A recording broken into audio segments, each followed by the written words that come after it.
No princípio, Deus, o Criador de todas as coisas, após haver feito os céus, a terra e tudo o que há, criou a humanidade, à sua imagem e semelhança. Ele criou a sua forma humana de ser, a fim de tornar visível a sua invisibilidade. Como imagem e semelhança de Deus, somos seres divinos, criados à exata expressão de quem Ele é, a fim de revelá-lo, de modo que somos tudo o que Ele é. Essa é a nossa origem. Somos a projeção do Criador. Conheçamos a Deus e conheceremos a nós mesmos, pois somos tudo o que Deus é. O canal Meditar propõe o despertar da nossa consciência de identidade e propósito através da meditação de quem Deus é e, consequentemente, de quem nós somos, tomando Cristo como referência, o qual é a expressão exata do Deus invisível. Seja bem-vindo.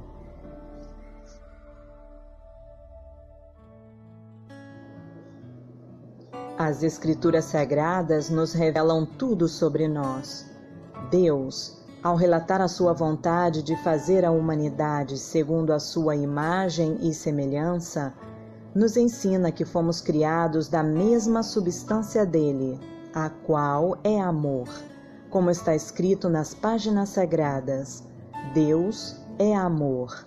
Portanto, sendo ele amor, fomos feitos de amor. E por isso amamos.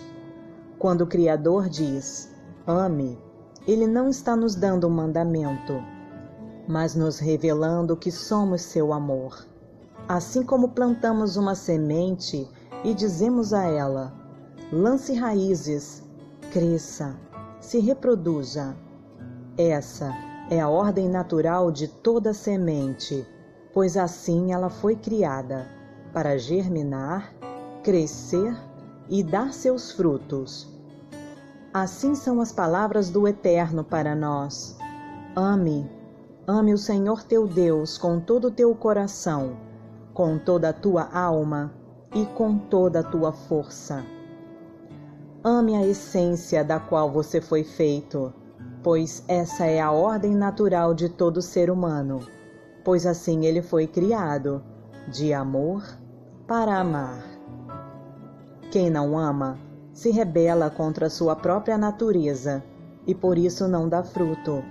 Então ame o Senhor teu Deus e a teu próximo como a ti mesmo, pois assim como você, ele também foi feito da mesma substância divina, de modo que amar o próximo é amar o próprio Deus em sua forma humana. Quando Deus expressou a sua vontade de se manifestar de forma visível e começou a criar, para tudo o que passava a existir, ele via que era bom. E quando criou o gênero humano à sua imagem e semelhança, ele viu que era muito bom. Porém, havia algo que não era bom, que a humanidade estivesse só. Então, Deus deu continuidade à sua criação e formou a expressão feminina da humanidade. A partir de então, tornou-se possível ver Deus através da manifestação da sua essência, por meio da sua expressão humana no relacionamento. De modo que quando amamos, somos generosos, misericordiosos, benevolentes, pacientes e mansos. Entre tantas virtudes divinas, manifestamos a essência do Eterno que está em nós. O próprio Deus em nós se manifesta, como Ele mesmo se expressou nas Escrituras Sagradas. Onde estiverem 2 ou 3 reunidos em meu nome, aí estou eu, no meio deles. Sem a humanidade, não seria possível conhecer a Deus em sua essência, de modo que, enquanto a criação expressa o seu poder, o ser humano expressa sua natureza. Por isso, Deus criou um ser, de forma humana, com a capacidade de tornar visível as suas virtudes que são invisíveis, com a intenção de se manifestar, de revelar quem Ele é, por meio das relações, de modo que tudo o que fazemos é para revelar o Criador. Então não fazemos nada esperando algo em troca e não colocamos nossa expectativa em coisa alguma. Simplesmente fazemos o que fazemos porque intencionamos revelar a nossa natureza divina, e não porque buscamos o reconhecimento dos demais ou porque queremos receber, mas pelo contrário, queremos dar, pois Deus é doador. Então nós amamos porque somos amor. Perdoamos porque somos perdão, não porque alguém o mereça, pois o perdão é justamente para quem não merece. Somos fiéis, não no sentido de agradar ao outro, mas de que somos fiéis à nossa essência e propósito de revelar Deus. Então relacione-se, conheça a Deus e torne-o conhecido. A vida, no seu real sentido, não compreende um período de tempo finito, de modo que a morte não é um portal para a eternidade. A vida sempre existiu e vai existir. Mesmo quando nosso corpo físico pereça e volte ao pó da terra, continuaremos vivendo, assim como já vivíamos antes de existirmos, como afirma o apóstolo Paulo, tendo sido divinamente inspirado. A eternidade não é um tempo futuro, mas um tempo presente. A vida só é vida na sua eternidade. Isso porque viemos do ser que é eterno, e por isso somos eternos, independente de nossa existência aqui nesta terra. Então não se trata de uma questão de ordem, onde temos que fazer algo ou nos comportar de determinada maneira para merecer a eternidade. Nós já estamos nela. Simplesmente precisamos entender a nossa origem, a nossa identidade, e assim pautaremos nossos dias em conformidade com a cultura de onde viemos e para onde estamos voltando. A experiência física por que passamos nos proporciona a expansão da nossa consciência de filhos de Deus e de sua família, onde Ele é Pai e todos nós somos seus filhos. Deus intencionou a nossa existência para que sejamos filhos conscientes da nossa identidade, de modo que passemos a existir com o fim de cumprirmos o propósito para o qual Ele nos criou. Tornar visível a sua invisibilidade. Despertemos para a grande reunião da família de Deus, que Ele nos proporciona todos os dias, cada vez que nos encontramos. Vivamos a vida na sua eternidade, no agora. Lembre-se, não somos seres humanos nos esforçando para sermos espirituais, mas somos seres espirituais e eternos, aprendendo a forma humana de ser. O dia mau não é um vilão em nossas vidas, mas um coadjuvante. Isso mesmo, ele nos provoca e desafia a manifestarmos nossa essência. Quando entendemos o propósito para o qual fomos enviados, nossa visão sobre o dia mau muda completamente e passamos a enxergá-lo como o dia da nossa oportunidade. O dia de fazer o que viemos fazer. O dia de cumprir o propósito da nossa existência. Manifestar as virtudes invisíveis de Deus, tornando-as visíveis, a fim de que o Eterno seja conhecido. O dia mau incita a manifestação dos filhos de Deus na terra, os quais são dotados de todas as virtudes do Criador, o que os torna plenamente capazes de enfrentar qualquer situação que lhes sobrevenha. Deus fez o alimento antes da fome, assim como já nos concedeu tudo o que precisamos para passar por cada processo que se apresenta diante de nós. Aliás, processo é outra forma de nomear o dia mau, pois cada situação que enfrentamos trabalha alguma área da nossa vida que talvez ainda não esteja manifestando a nossa verdadeira essência. Por isso é necessário que tenhamos convicção da nossa identidade. Ela nos faz encarar qualquer circunstância, sem que percamos a nossa integridade e nos afastemos da nossa origem.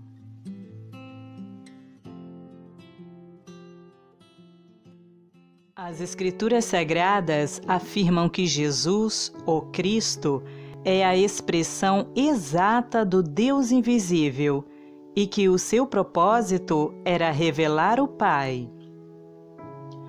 Convicto da sua identidade, ele não desistiu até ver cumprida a vontade de Deus.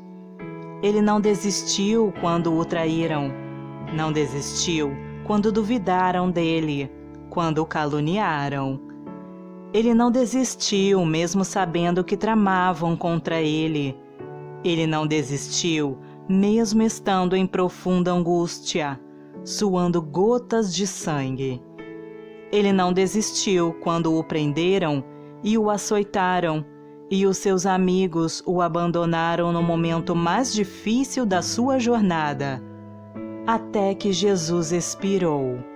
E ao expirar, soprou em nós a sua consciência crística, de quem não desiste de cumprir o seu propósito, porque tem convicção da sua identidade, que faz o que faz, não por reconhecimento, mas para revelar quem é, Filho de Deus. Jesus é o princípio de uma nova linhagem de filhos de Deus, o primogênito entre muitos irmãos. A ascensão de Cristo, seguida por sua ressurreição, nos ascende de uma consciência de escravos a uma consciência de filhos. Os momentos de aflição pelos quais estamos sujeitos a passar aqui na Terra produzem em nós sentimentos como medo, preocupação, dúvida e ansiedade, o medo do futuro, do que está por vir, do que irá acontecer. Porém, existe um lugar onde as aflições não nos atemorizam, onde é possível desfrutar de uma paz que excede o nosso entendimento humano. Este lugar está numa relação, na relação entre Deus e os homens. Quando o nosso relacionamento com o Criador diz respeito a reconhecer um Deus que nos recompensa pelos nossos atos, somos pessoas que tememos, pois depende de nós que Ele nos trate como merecemos. Mas quando entendemos e assumimos a nossa origem, a qual dá substância à nossa identidade de filhos, vivemos um relacionamento de família com o Criador, onde não somente o reconhecemos como Deus, mas principalmente o conhecemos como Pai. E uma vez que o temos como Pai, entramos num lugar de confiança, onde suas palavras nos orientam a viver de forma a nos conduzir por um caminho de crescimento e maturidade, a fim de que manifestemos a sua imagem, conforme fomos criados para ser. Então as aflições são um meio pelo qual a nossa essência é manifesta, de modo que quem nos vê, veja o Pai. Nesse lugar, nessa relação, nós estamos em paz, pois conhecemos que nosso Pai não permitirá que passemos por situações que vão além do que podemos suportar, assim como não permitirá que nenhum fio de cabelo caia da nossa cabeça sem que Ele o consinta, mas que todas as coisas estão contribuindo para o nosso bem, que nada foge ao seu controle, mas tudo está subjugado à sua vontade, que é boa, perfeita e agradável, pois produz um fruto sobremaneira excelente em nós. Então não temos motivo algum para temer as aflições. Todo processo produz crescimento. E uma vez nossa fé confirmada, a certeza de estar nesse lugar, dentro dessa relação, ela produz a perseverança que nos aperfeiçoa na pessoa que Deus nos criou para ser. Então olhe ao seu redor e perceba quantas coisas estão colaborando para o seu crescimento e maturidade. E se porventura você se encontra no lugar do medo, do desespero, da preocupação e ansiedade, é hora de migrar. O lugar da confiança que gera em nós a paz em meio às aflições é real. Medite nisso. Não oramos a Deus pelo fato de que Ele seja o Ser Supremo, detentor de todo o poder que instituiu leis aos homens, para que não sejamos destruídos por nossos pecados. Oramos ao Pai, porque entendemos que o Criador de todas as coisas nos criou com o propósito de tornar a sua natureza manifesta na terra, de modo que somos a expressão da sua natureza, a materialização das suas virtudes. Não oramos a Deus porque Ele tem o poder e o domínio sobre todas as coisas e nós somos meros mortais vulneráveis. Oramos ao Pai porque entendemos que Ele intencionou formar uma família onde nós somos seus filhos e irmãos uns dos outros. Não oramos a Deus a fim de agradá-lo com ações sacrificiais no intuito de ter as nossas carências supridas, como se Ele não soubesse da existência delas. Oramos ao Pai porque entendemos que, como filhos, somos seus herdeiros, sem que para isso tenhamos feito algo. Não oramos a Deus porque Ele nos escolheu para prestar-lhe um serviço na terra, a fim de consertar algo que tenha dado errado. Oramos ao Pai porque entendemos que Ele nos criou para cumprir o propósito de tornar visível a sua invisibilidade.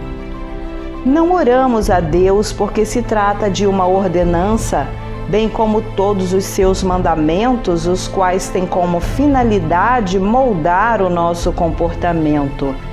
Oramos ao Pai porque entendemos que seus mandamentos se referem a revelações de quem somos, uma orientação da nossa natureza.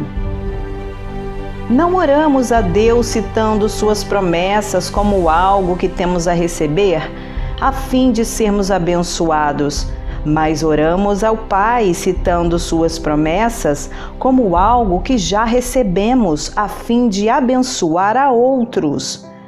Não oramos a Deus para clamar por uma solução aos nossos problemas. Oramos ao Pai, pedindo revelação da sua vontade sobre as circunstâncias por que passamos, a fim de revelá-lo. Não oramos a Deus a fim de sermos reconhecidos por todo o nosso esforço na caminhada. Oramos ao Pai, a fim de que nos oriente para que em nossa caminhada o tornemos conhecido. Não oramos a Deus porque tememos a tempestade e precisamos da sua proteção. Oramos ao Pai confiantes de que nenhum fio de cabelo cai da nossa cabeça sem a sua permissão e que todas as coisas cooperam para o nosso bem. Orar a Deus é dirigir-se ao Criador como a divindade a quem devemos agradar e venerar a fim de sermos salvos.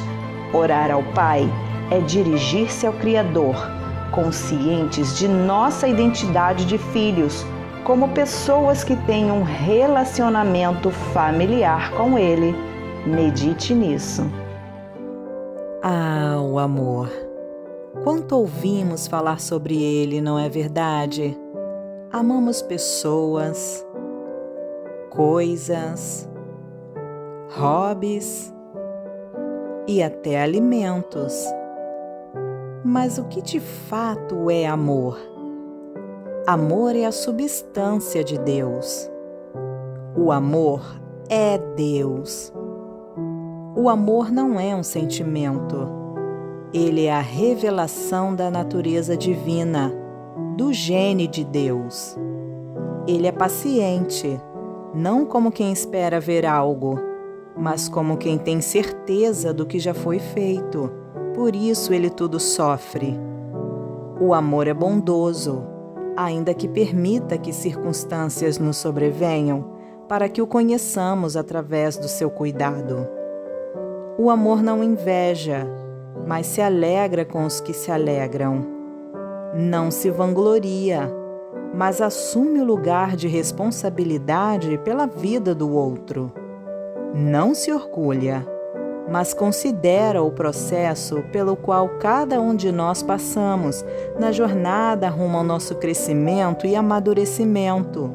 O amor não maltrata, embora traga correção, para que sigamos adiante sem tropeço. Não procura seus próprios interesses.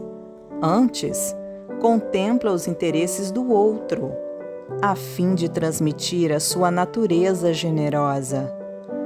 O amor não se irrita facilmente, assim como não guarda rancor, pois ele vê o outro no seu conflito interno e misericordiosamente o ajuda.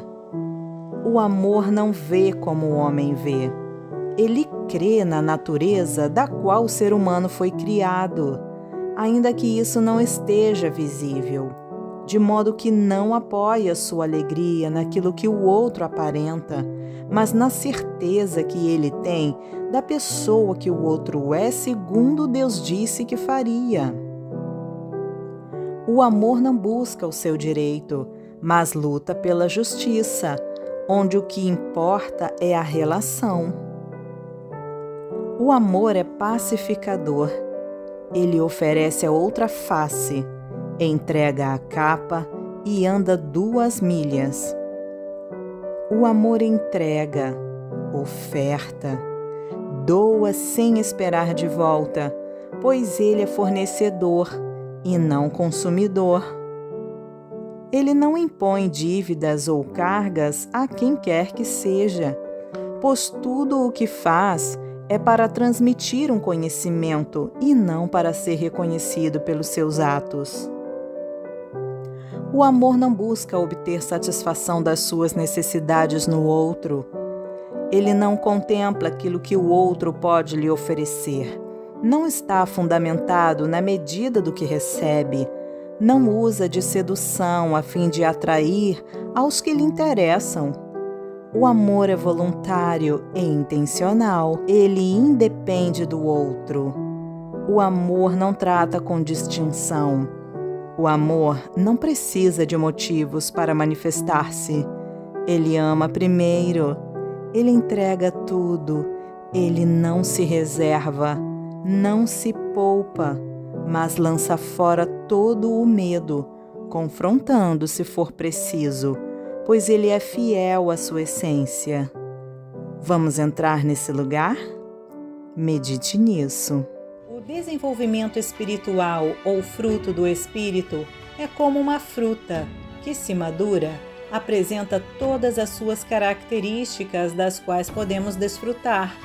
Uma laranja, por exemplo, apresenta características como cor, textura, sabor, nutrientes. Quando a laranja está madura, ela está no auge de todas as suas peculiaridades e nos oferta tudo o que ela tem e foi criada para oferecer. Mas se ela ainda não está madura, pode ser bem difícil consumi-la, pois pode estar azeda, por exemplo. Somos como galhos ligados à grande árvore, a qual nos nutre a fim de que demos muitos frutos, os quais revelam a natureza dessa árvore, como a laranja que revela a laranjeira. Deste modo, ao avaliar o nosso fruto, podemos perceber em que nível de maturação ele está, pois tal fruto, quando maduro, apresenta características como amor, alegria, paz, paciência, amabilidade, bondade, fidelidade. Se alguma dessas virtudes não tem sido manifesta ainda, isso significa que esse fruto ainda não está maduro. Medite nisso. Quão desafiador é para você lidar com um insulto, uma crítica ou até mesmo com a rejeição de alguém? Saiba que a forma como nos expressamos fala muito sobre nós. Isso nos leva a refletir sobre o conflito interno pelo qual as pessoas estão passando quando indistintamente proferem insultos contra nós, por exemplo. De modo que, ao invés de entrarmos no lugar de vítima, apropriados do conhecimento da nossa identidade, discernimos o momento de manifestar, de forma consciente e intencional, as virtudes que carregamos como filhos de Deus. As pessoas não precisam do nosso julgamento, das nossas críticas, que entremos em contenda com elas e muito menos que disseminemos em outras pessoas sementes más a respeito delas. Ao invés disso, o que elas precisam é do nosso olhar de misericórdia, da nossa fé de que elas não são as pessoas que aparentam, mas a pessoa que Deus a fez para ser. De modo que somos pacientes na espera por ver esse fruto amadurecer.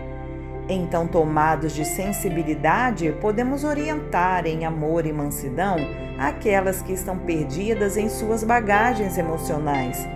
Desta forma, serviremos de referência às pessoas e cumpriremos o propósito de revelar o Pai na sua essência, da qual fomos dotados em nossa criação.